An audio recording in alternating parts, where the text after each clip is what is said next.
with Anthony Davis. An MRI yesterday revealed a re-aggravation of the right Achilles injury for the brow. He'll take 2 to 3 weeks off, then be reevaluated. Lakers did say they'll be conservative with their big man's return. So, Broussard, I'll start with you. Is LeBron up to the challenge of carrying the Lakers with AD being sidelined? Well, let's go with the timeline you talked about. If he's out until the All-Star break, that's 9 games.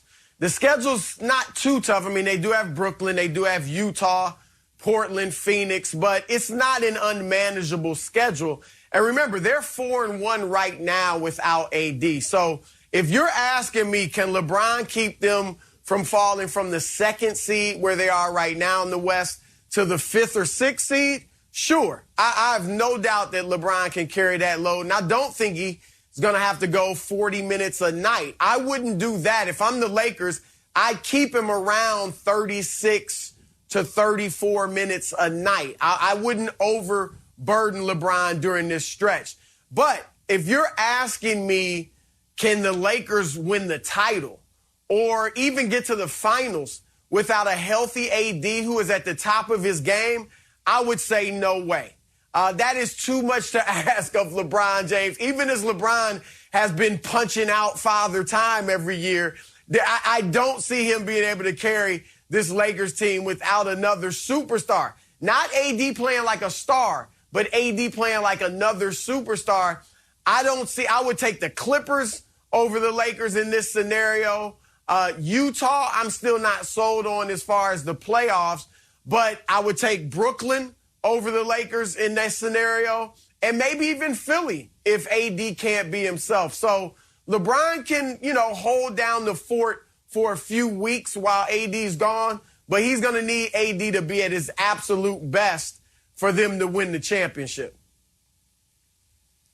Chris, I'm glad that you clarified right there, because one of the questions was, can he do it in the regular season? Yes, I agree. But when it comes to the postseason and LeBron James, I agree. This is going to be a tough carry for him. Why do you say that? In the NBA now, you win with star power. If we hadn't noticed what Brooklyn's doing over there, as you brought out, arguably the biggest offensive trio that we have ever seen play the game of basketball. That's what's going on over there in Brooklyn. The Clippers are much improved. They're back to their normalcy. They're not in the national media night in and night out. They're just kind of going out and playing good basketball right now. So you'd be asking too much of a load of LeBron James. When you think about Anthony Davis, what does he do well, Greg? What does he do well, Chris? It's not just his scoring, not just his rebounding. Anthony Davis, with his athleticism, covers so much ground defensively, and on the offensive end, he literally spreads you thin. You've got to play from rim to 3-point line. He's arguably the best finisher in basketball. He can step back, hit the deep 3. He can roll to the rim. He can short roll you. He can post up a smaller mismatch. And in the NBA Finals, I believe that Anthony Davis really came into his own. So can LeBron James make it through the playoffs without Anthony Davis as dynamic as he was? I agree, Chris. I do not think that he can do it with the firepower and the way guys have loaded up in the NBA today. Yeah, I agree with both of you, but I think we sometimes forget. Yes, LeBron is getting older, but this is what he has always done. He's always had to bear the brunt, carry the load, if you will. This is how he's been built. He's built for this in moments like this. However, in saying that, I do agree with you guys as far as the playoffs, but this is why they acquired Dennis Schroeder, Montrezl Harrell, these guys who you got Montrezl Harrell coming off the 6th Man of the Year award and the runner-up being Dennis Schroeder. And you got these guys not just because of what they do coming off the bench. Obviously, Schroeder's in a starting position, playing more minutes. You're asking him to do something that alongside players that he's never played with before at this caliber, when LeBron and an AD.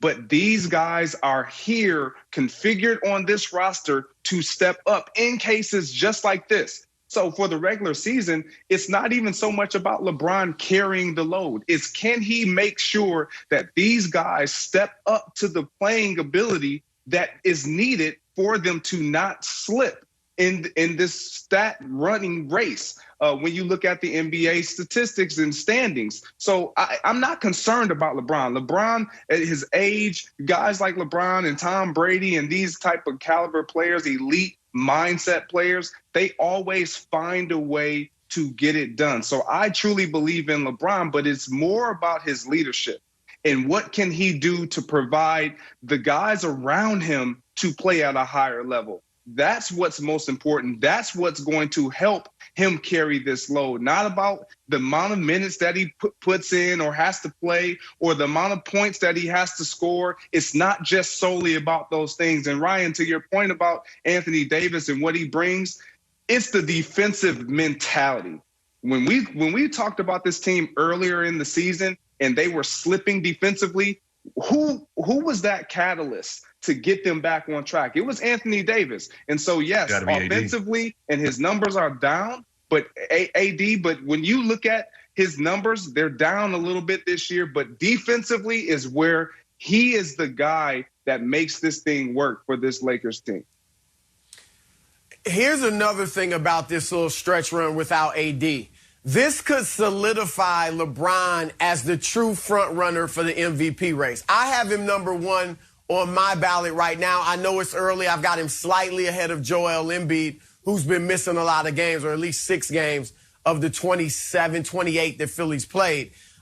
If LeBron can lead the Lakers to 6-3 even, but especially 7-2 or better during these 9 games without AD, I think that would place him firmly at the top of the MVP race, which, look, I know it's all about championships for LeBron, but he's a human being. He would love to win an MVP award in his 18th season, which no players really come close to doing. So that'd be another feather in his cap. But if the Lakers go, say, 4-5 and really struggle during this stretch, and it's clear that LeBron can't carry them without AD, then that would bring him back to the pack, maybe put Embiid, or I expect Nikola Jokic to make a nice run at this as Denver starts to win more games.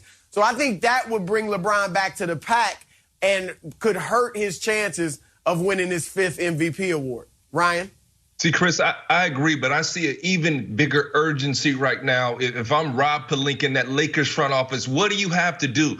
You have to get into the trade market. You've got to be in the buyout market. You've got to find your next Dwight Howard. This team is not good defensively. Last year, you may rival the Lakers team last year with some of the greatest Lakers defense in history. As you heard me, some of the greatest Lakers defense in history. If they can't defend, and you've got to make LeBron James outscore you at his age, that's not how he wants to play. And even with AD, I'm gonna tell you one thing. The Lakers better find a way to play some defense. Nikola Jokic is serious. If somehow, as you brought up, Chris, Joel Embiid is in the playoffs, they don't have anybody to guard him, okay? And then if you got the firepower of the Nets, and it's not just that you can't score with them, it's the paint. If the Nets are having a field day in the Lakers paint, it's a problem. There's no Big E. There's no Howard in there. I played with Marc Gasol, former defensive player of the year. But the thing about Marc Gasol doesn't have the same legs, and he was never a great shot blocker. He was more from an intelligence standpoint. And Trez is improved defensively, but he's not a stopper. So they still need something else, even with Anthony Davis. But I agree, Chris. We're going to touch on it a little later in the show. This could very well set up LeBron James for MVP. You're just waiting for that moment where you get behind and be like, yo, he's MVP because of this. And if LeBron James gets busy now with no AD, we can, look at what he did without Anthony Davis. And LeBron James is very aware, Greg. He's very aware of it. I played against LeBron, quite arguably the most aware athlete I've ever played against. He knew every scouting report, every player, every tendency. He knew a young Ryan Hollins, man. He was on there screaming out, hey, man, hey, keep him away from the rim. I'm like, dog, didn't nobody even know Ryan Hollins at the time. LeBron is like, he's a right.